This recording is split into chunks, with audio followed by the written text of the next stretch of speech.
I think there's lots of challenges for carers generally, but for this specific group, I think stigma is a huge one. It means that they're not necessarily able to be open about their caring role, and the specific impact of caring for someone with schizophrenia can't always be met by services that don't have a specialism in mental health. So I think they can become very isolated as a result of their caring role.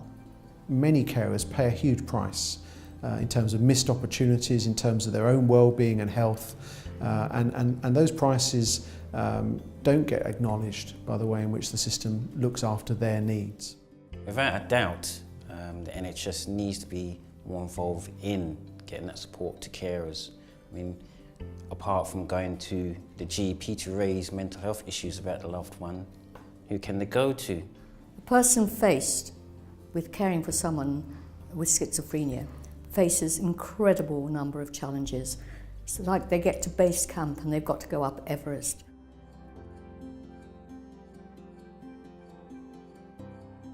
We need that support to sustain that relationship, so that way carers feel that they not only do they lose their loved ones to the mental health problem, but also lose that relationship. Carers Trust works on a programme called Triangle of Care, which is specifically working with mental health services to improve how they identify and support carers.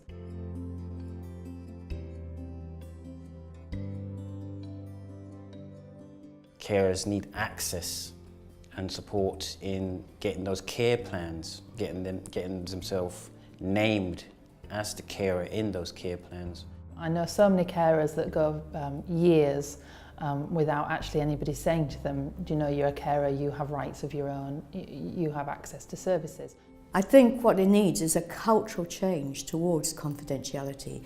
I think mental health professionals have gotten a habit of just saying, oh, that person's an adult. They don't want their relative to know. And that's often not the case. I've just heard of an example which I think really could make a big difference. And it's a clinical commissioning group in Hertfordshire who have decided that in their contracting with their providers, they will make carers a protected characteristic.